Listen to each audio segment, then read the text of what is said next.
شان ہو سے جھولی پھیلا کر مانگ کے لیا ہے. توجہ فرمائیں گے تو بڑی بات پلے پڑے گی. مانگنے والا محمد مصطفیٰ ہو اور دینے والا خدا ہو.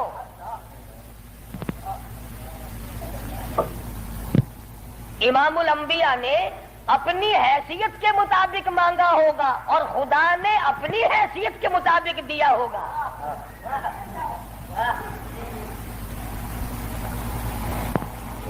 مانگنے والا بھی دیکھے اور دینے والا بھی دیکھے, پھر پتہ چلے گا آپ کو کہ جو چیز مانگی ہے وہ کتنی بڑی ہے اور اللہ نے جو چیز دی ہے وہ کتنی بڑی چیز ہے.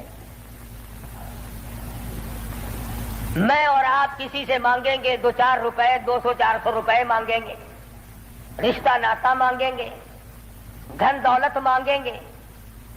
اس نبی نے مانگا, اللہ پاک نے فرمایا میرے محبوب اگر آپ چاہیں تو میں آپ کے منہ مبارک کے لعاب کو سونا بنا دوں. اس نبی نے مانگا, کالی کملی والی ذات نے مانگا, شہنشاہ کائنات نے مانگا اور یوں کہہ کر کے مانگا, الہی تیرا دین کمزور ہے, تیرا اسلام کمزور ہے, تیرا بھیجا ہوا میرے پاس جو ایمان ہے وہ کمزور ہے. خطاب کے بیٹے کو میرا ساتھی بنا دے, تیرے دین میں جان پڑ جائے گی.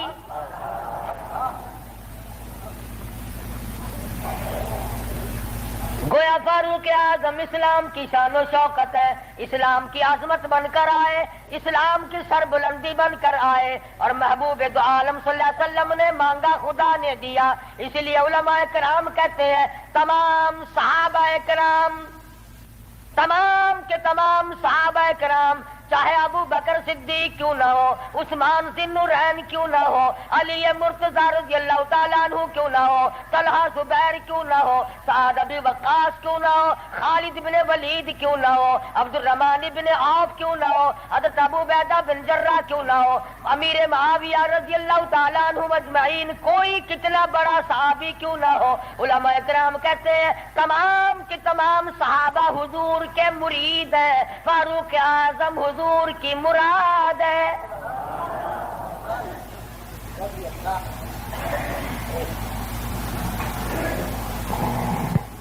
نقطوں سے شان کا پتہ چلتا ہے.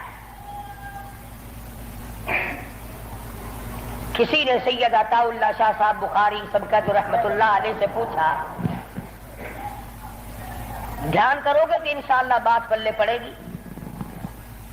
کسی نے شاہ جی مرحوم سے پوچھا کہ حضرت سیدہ خدیجہ رضی اللہ تعالی عنہا کا درجہ بڑا ہے یا سیدہ عائشہ صدیقہ رضی اللہ تعالی عنہا کا درجہ بڑا ہے؟ دونوں نبی کی گھر والی ہیں. سب سے پہلی گھر والی حضور صلی اللہ علیہ وسلم کی ازواج مطہرات میں سے سیدہ خدیجہ ہیں, جن کے پیٹ سے اللہ پاک نے حضور کو 4 بیٹیاں دی, 2 بیٹے دیے, دونوں بیٹے اسی وقت اللہ نے بلا لیے. اور اس میں بھی بڑی حکمت تھی کہ ایک لڑکی کی نسل آگے اللہ نے چلائی. دیکھ لو آج تمہارے سامنے کیا کیا فرقہ بندی, اگر نبی کا بیٹا زندہ رہتا تو کیا بنتا. تو شاہ جی مرحوم سے کسی نے پوچھا کہ سیدہ خدیجہ کا درجہ بڑا ہے یا سیدہ عائشہ صدیقہ کا درجہ بڑا ہے؟ تو شاہ جی مرحوم نے جواب دیا کہ ترازو تو میرے پاس نہیں جو میں درجوں کو تول لوں. اتنی بات معلوم ضرور ہوتی ہے کہ خدیجہ محمد ابن عبداللہ کی بیوی ہے اور عائشہ صدیقہ محمد الرسول اللہ کی بیوی ہے. یعنی فرق یہ سمجھایا کہ سیدہ خدیجہ کا جس وقت نکاح ہوا اس وقت حضور مکے میں محمد ابن عبداللہ تھے, اور جب عائشہ صدیقہ حضور کی جھولی میں آئی تو محمد رسول اللہ تھے صلی اللہ علیہ وسلم. ایک دن سیدہ عائشہ صدیقہ اور سیدہ فاطمہ الزہرا رضی اللہ تعالی عنہا, خالہ بھانجی بیٹی ماں بیٹی بیٹھی ہوئی تھی. آج ہماری عورتیں تو دنیاوی ضروریات کی گپیں ماریں گی, تیرا سوٹ کیسا، میرے جوتے کیسے، تیری چوڑیاں کیسی، تیرا زیور کیسا، تیرا خامند کیسا، تجھے کتنا خرچہ ملتا ہے۔ نبی کریم صلی اللہ علیہ وسلم کے گھرانے کا حال دیکھو۔ سیدہ فاطمہ الزہرا اور سیدہ عائشہ صدیقہ میں گفتگو چل پڑی۔ فاطمہ الزہرا رضی اللہ تعالیٰ عنہ فرمانے لگی، امی جان میرا درجہ بڑا ہے، میں نبی کی بیٹی ہوں، آپ صحابی کی بیٹی ہیں۔ میں نبی کی بیٹی ہوں بلکہ امام الانبیاء کی بیٹی ہوں، شہنشاہ کائنات صلی اللہ علیہ وسلم کی بیٹی ہوں، آپ ابو بکر صدیق کی بیٹی ہیں۔ ذہانت تو دیکھیے، علم تو دیکھیے عائشہ صدیقہ رضی اللہ تعالی عنہا کا۔ خدا کی قسم، جس کو خدا کے سلام آئے، جن کو جبریل کے سلام آئے، حضور جن کی جھولی میں ہو تو قرآن اترے۔ سیدہ عائشہ صدیقہ فرمانے لگی، بالکل بیٹی ٹھیک ہے، بے شک مانتی ہوں تیرا درجہ بڑا ہے، آپ شہنشاہ کائنات کی بیٹی ہیں، امام الانبیاء کی بیٹی ہیں، محمد الرسول اللہ کی بیٹی ہیں، آپ کالی کملی والے صلی اللہ علیہ وسلم کی بیٹی ہیں، میں ابو بکر صدیق صحابی کی بیٹی ہوں، بالکل ٹھیک ہے، مگر یہ رشتے ناتے دنیا کے ہیں، لختے جگر میں نے تیرے ابا سے سنا، شہنشاہ کائنات صلی اللہ علیہ وسلم سے سنا، جس عورت کا نکاح جس آدمی کے ساتھ ہوگا قیامت میں اسی کے ساتھ اٹھے گی، اسی کا پلہ پکڑ کے جنت میں جائے گی، تو خاتون جنت ہے فاطمہ۔ میں نے تیرے ابا سے سنا ہے اس بات کے مطابق جس وقت جنت کا داخلہ ہوگا تیرے ہاتھ میں علی مرتضیٰ کا ہاتھ ہوگا، میرے ہاتھ میں امام الانبیاء کا ہاتھ ہوگا۔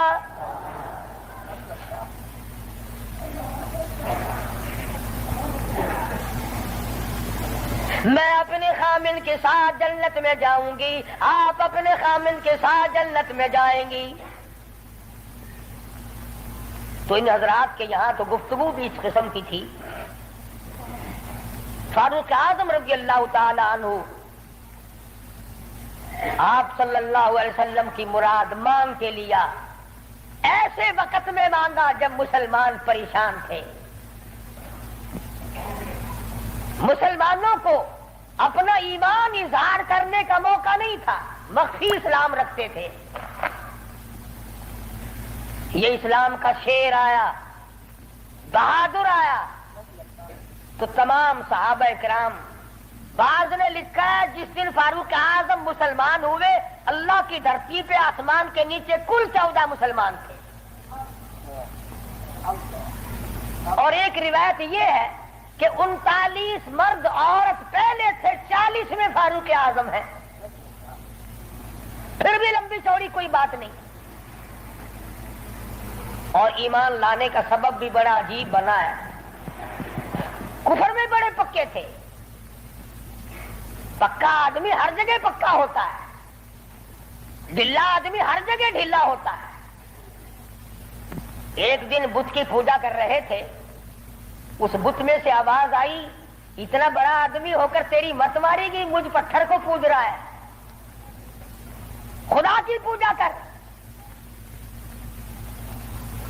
حضور صلی اللہ علیہ وسلم کے بارے میں خیال ہوا کہ یہ شاعر ہے، قرآن کریم پڑھتے ہوئے سنا، تردید ہوتی چلی گئی۔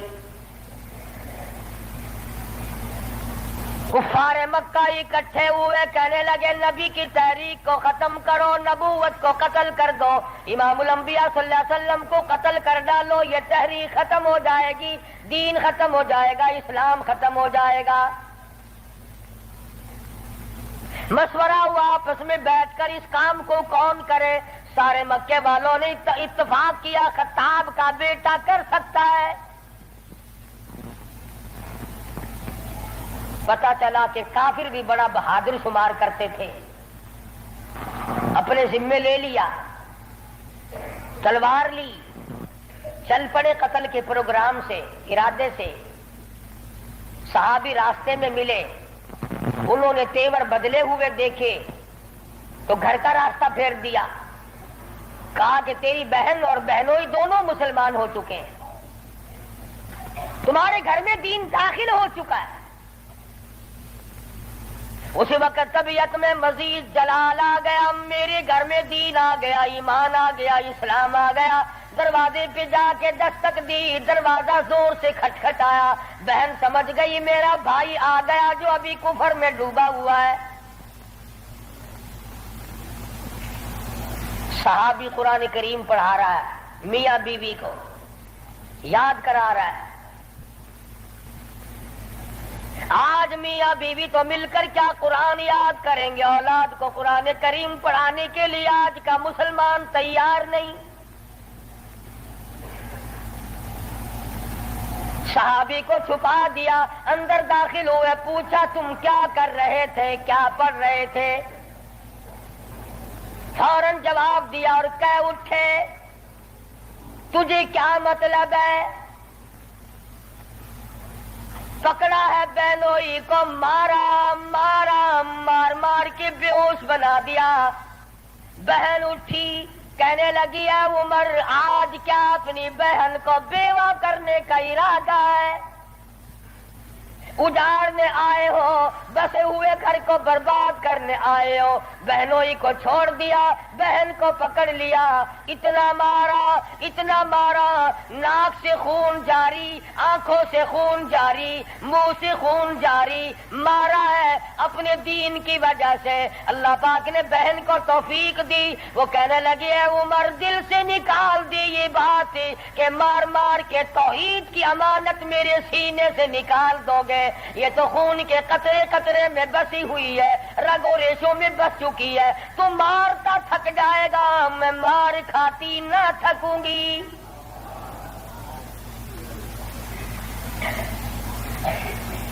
جس ماں کی چھاتی کا دودھ تو نے پی رکھا ہے، میں نے بھی اسی کا دودھ پی رکھا ہے، تیرا جتنا جی چاہے مار لے، ایمان کار کلمے کا انکار نہیں کیا جا سکتا۔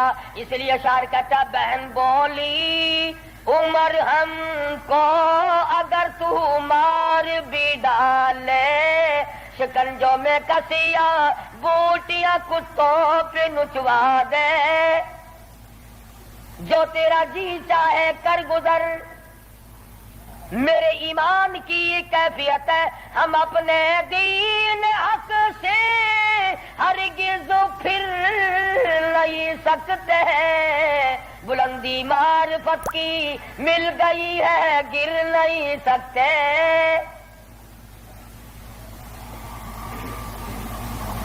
جو تیرا جی چاہے کر گزر، قیمہ بنا سکتے ہو، بالکل جان ختم کر سکتے ہو، پر ایمان کا دامن نہیں چھڑا سکتے۔ عورت ذات اور حالت یہ ہے بہن سے نام حق، آنکھوں سے آنسو منہ سے خون جاری، عمر کے دل پہ اس نقشے سے عبرت ہو گئی تاری۔ سوچتے ہیں میرے سامنے کبھی بولی نہیں، آج کیسے بول رہی ہے، کیا بات ہے؟ بھائی سے ڈر جانے والی بہن، روب کھانے والی بہن، کبھی میرے سامنے کلام نہیں کیا۔ کس چیز نے آج اتنی طاقت دے دی، جرأت دے دی، شجاعت دے دی، بہادری دے دی، اسپرٹ داخل کر دی، آج مجھے چیلنج کر رہی ہے، علل اعلان کہتی ہے تو مارتا جا میں مار کھاتی جاؤں گی۔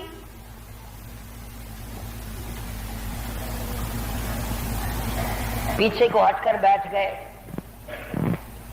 اور کہنے لگے کہ فاطمہ میری بہن اب تو وہ دکھا دے تم کیا پڑھ رہی تھی۔ ایسے وقت میں بھی قرآن کریم کا تقدس ملحوظ ہے۔ پاکستان کے مسلمانوں تم نے اخبارات میں پڑھا سنا، شرم نہیں آئی؟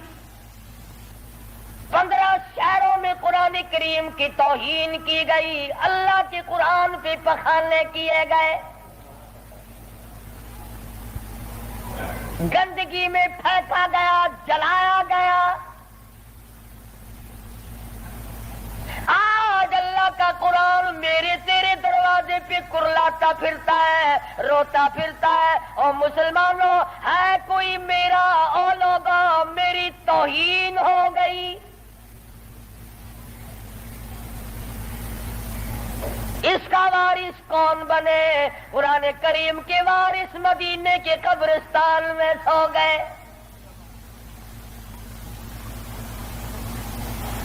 فاطمہ بنت خطاب نے اس وقت میں بھی ادب کو ملحوظ رکھا، کہنے حالانکہ بال پھٹے ہوئے ہیں، کپڑے پھٹے ہوئے ہیں، خون تھوک رہی ہے، خامد بے ہوش پڑا ہے، ایسی حالت میں بھی کہتی ہے میں تجھے دکھا تو دیتی مگر تو کافر پلیت ہے۔ قرآن کریم میرے اللہ میاں کا مقدس کلام ہے۔ عورت ذات ہو کر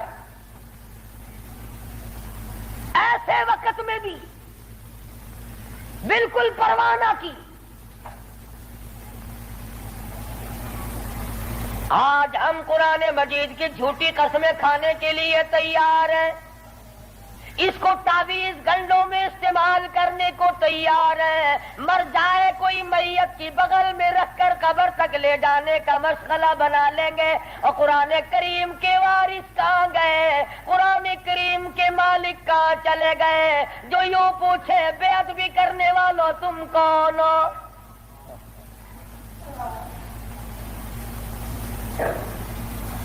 آج اگر کسی حکومت کے بارے میں کوئی بات کر دی جائے فوراً سزا آ جاتی ہے، اگر کسی کے بارے میں کچھ کہہ دیا جائے فوراً قانون حرکت میں آتا ہے، حکومت کے کارندے حرکت میں آتے ہیں۔ اور سی آئی ڈی والوں، انٹیلیجنس والوں، کہاں گیا تمہارا محکمہ؟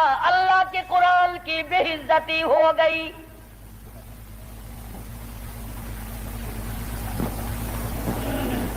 جاؤ فاطمہ بنت خطاب کی قبر سے جا کے پوچھو، لہو تھوک رہی ہے، خامد بے ہوش پڑا ہے، بھائی نے سر کے بال پکڑ کے مارا ہے۔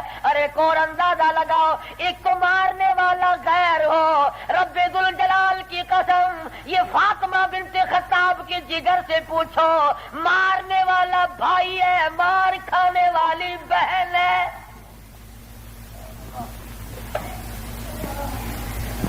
چوری نہیں کی، ڈاکہ نہیں مارا، گناہ کوئی نہیں کیا، قصور کوئی نہیں کیا، قرآن کریم کیوں پڑھتی ہے؟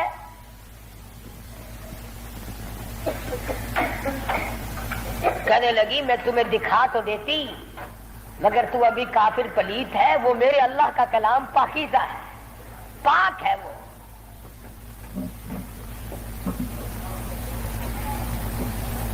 دیکھوں گا ضرور، میں پاک کیسے ہو سکتا ہوں؟ کہنے لگی پانی لاتے۔ اندازہ لگاؤ، قربان جاؤں فاطمہ بنت خطاب، تیری ایک ایک ادا پہ روتی جاتی ہے، خون تھوک رہی ہے، پانی لا رہی ہے، اور پانی لا کر کے بھائی کے اوپر پانی ڈالتی جاتی ہے، خون بھی تھوک رہی ہے، آنسو بہا رہی ہے، اور آسمان کی طرف چہرہ اٹھا کر یوں چپکے سے جھولی پھیلا دی، الہی باہر کو میں دھو رہی ہوں، اندر کو تو پاک کر دے۔ باہر پانی ڈالنا میرا کام ہے، اندر کو صاف کر دینا یہ تو تیرا کام ہے۔ غسل کرا دیا، قرآن کریم کا ورقہ ہاتھ میں دے دیا، تم سارا قرآن کریم پڑھتے ہو سنتے ہو مگر مردوں کے لیے۔ آج عدالت میں قرآن کریم کے لیے جگہ کوئی نہیں، کچہری میں جگہ کوئی نہیں، مارکیٹ میں جگہ کوئی نہیں، محلے میں جگہ کوئی نہیں، میری تیری شادی میں قرآن کریم کا پوچھنے والا کوئی نہیں، ایوان صدر میں پوچھنے والا کوئی نہیں، کسی معاملے میں قرآن کے جاننے ماننے والا کوئی نہیں۔ ادھر آ، فاروق اعظم نے ایک آیت پڑھی، صرف ایک آیت پڑھی، ادھر حضور صلی اللہ علیہ وسلم کی جھولی پھیلی ہوئی ہے، ادھر فاطمہ بنت خطاب کے آنسو ہیں۔ ایک آیت پڑھنے کے بعد فوراً پکار اٹھے اور کہنے لگے چلو ڈھونڈے غلاموں کو، چلو ڈھونڈے غلاموں کو، شہنشاہ کر دیا جس نے، زمانے بھر کے غلاموں کو آقا کر دیا جس نے۔ اے میری بہن مجھے بھی یہ دولت ملنی چاہیے جو دولت تجھے ملی. اور فرماتے ہیں فاطمہ میں گستاخی کے ارادے سے چلا تھا، قتل کے ارادے سے چلا تھا، اب میرے گلے میں رسی ڈال کر مجھے گلیوں میں سے گھسیٹ کے دربار رسالت میں لے کے جا.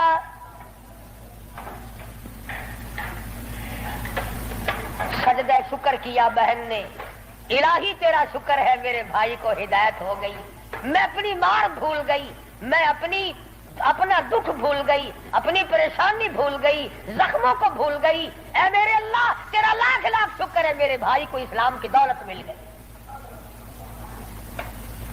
دربار رسالت میں سب قید صلی اللہ علیہ وسلم میں حاضر ہوئے، اسلام سے مشرف اسلام ہوئے. حضور صلی اللہ علیہ وسلم نے وضو فرمایا، نماز کی نیت باندھنے لگے. فاروق اعظم نے پوچھا کیا کرو گے؟ کہ نماز پڑھوں گا. عرض کیا نماز کیا چیز ہے؟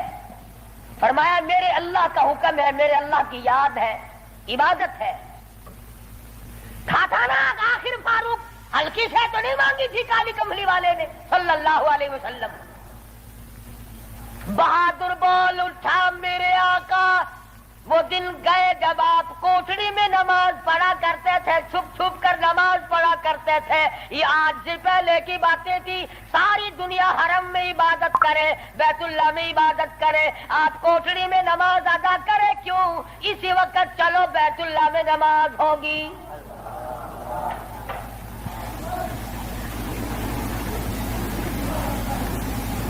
میں نے عرض کیا تھا نا کہ ہلکی سے نہیں مانگی نبی نے. اور ادھر وہ جو تھا نا دار الندوہ، جہاں بڑے بڑے قریش انتظار میں بیٹھے ہیں، ابھی سر کٹے گا نعوذ باللہ نبی صلی اللہ علیہ وسلم کا، ابھی لاتے ہیں. بیت اللہ میں تشریف لے آئے اور مکے کی طرف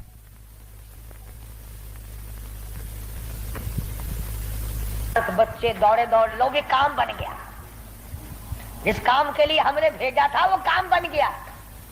نعوذ باللہ نبی کو شہید کر دیا گیا. سامنے آئے فاروق اعظم فرمانے لگے آؤ، جس نے اپنے بچے یتیم کرانے ہو وہ مقابلے میں آ جائے، جس نے اپنی بیوی کا سہاگ اجاڑنا ہو سامنے آؤ. وہ دن گئے جب تم میرے محبوب کو تنگ کیا کرتے تھے. اب انگلی کا اشارہ کرو گے میں انگلی کو کاٹ کے رکھ دوں گا. آنکھ کا اشارہ کرو گے اپنے محبوب کی حمایت میں تمہاری آنکھ نکال کے پھینک دوں گا.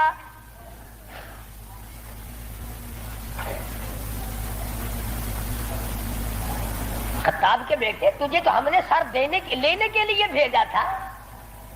کہنے لگا ایسا ہی سودا ہوا کرتا ہے، سر لینے آیا تھا مگر سر دے بیٹھا ہوں. سر دے بیٹھا ہوں. اب تو یہی حالت یہ رہے گی، میرا سر ہو تیرا در ہو، تیرا در ہو میرا سر ہو، میرا دل ہو تیرا گھر ہو. تمنا مختصر سی ہے مگر تمہید کولانی. فاروق اعظم مسلمان ہو گئے، قریش سارے مایوس ہو گئے. لو بھی اب خیر نہیں، اب معاملہ بگڑ گیا. پروردگار عالم نے وہ شان بخشی. حضور صلی اللہ علیہ وسلم فرماتے ہیں اے عمر، جس گلی سے تو نکل جائے، جس بازار سے تو نکل جائے، اس بازار میں شیطان داخل ہونے کی جرات نہیں کرتا. اور یوں فرمایا اگر میرے بعد نبوت کا دروازہ کھلا ہوتا اور ختم نبوت کا تاج میرے سر پہ نہ ہوتا تو میرے بعد تجھے نبی بنایا جاتا. اور پھر سیدہ حفصہ رضی اللہ تعالی عنہا فاروق اعظم کی بیٹی ہے، حضور صلی اللہ علیہ وسلم کی گھر والی ہے. فاروق اعظم حضور صلی اللہ علیہ وسلم کے سسر ہیں. کیا نظارے آئے ہوں گے جس وقت فاروق اعظم کے دروازے پہ کالی کملی والے دلہا بن کر آئے.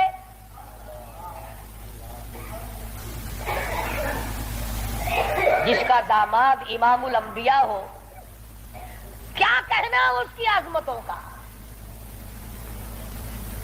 اور پھر تمام صحابہ کرام میں جلیل القدر مرتبہ، عظیم مرتبہ، اس طرح سے زندگی گزاری.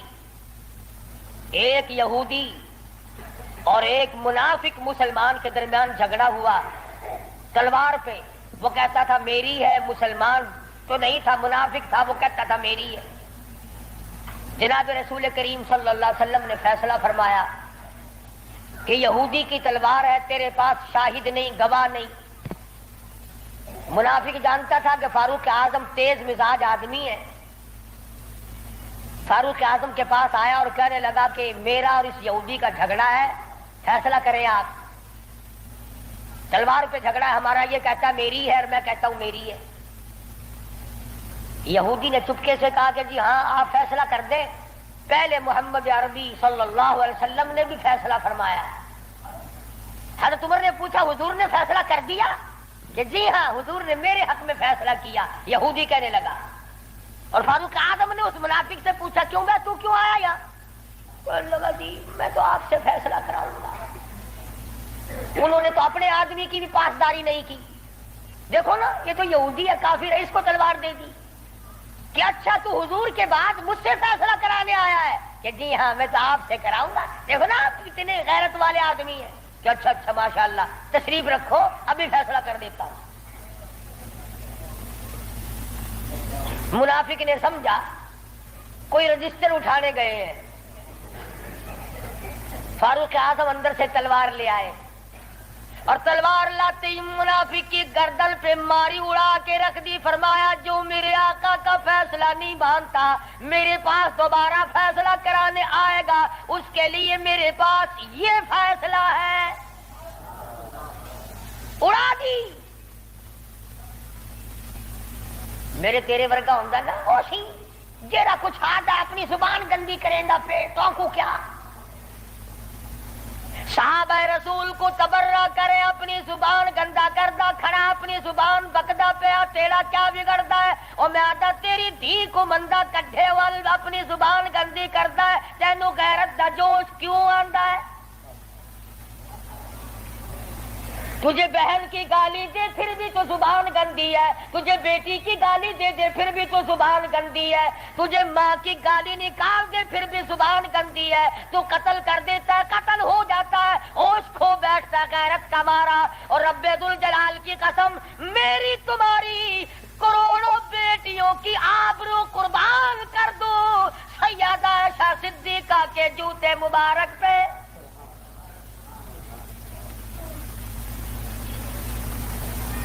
کیوں گالی دے کوئی کسی کو؟ کہاں سے جرت آ گئی؟ کیوں جرت کرتا ہے کوئی کسی صحابی کو یا کسی صحابیہ کو گالی دینے کی؟ وہ مذہب کس کام کا جس میں گالیاں دی جائے؟ وہ مذہب ہے کوئی؟ وہ عبادت ہے کوئی جس میں گالی ہو، سب و ستم ہو، تبرہ ہو؟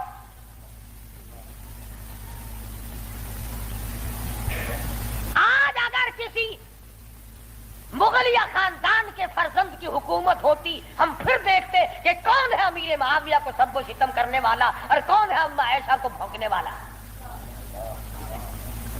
اور میرا ایمان ہے، میں یہ جوش دلانے کے لیے نہیں کہتا، میرا ایمان ہے جس کان نے صحابہ کرام کا تبرہ سنا یا اپنی اماں کی شان میں گستاخی سنی، جب تو 50,000 سال کا پیاسا ہوگا، تیری آنکھ نے پانی نہیں دیکھا ہوگا، نہ ندی نہ نالا نہ چشمہ نہ کنواں نہ سمندر نہ دریا، سوا نیزے پہ سورج ہوگا اور 50,000 سال کا ایک دن گزرے گا. اور جب تو کالی کملی والے صلی اللہ علیہ وسلم کے دربار میں حوض کوثر پہ جائے گا، میرا ایمان ہے اما ایسا تیرا دامن پکڑ کر چٹک کے پوچھیں گی بیٹا تو ہی تھا جو میری شان میں گالیاں سنا کرتا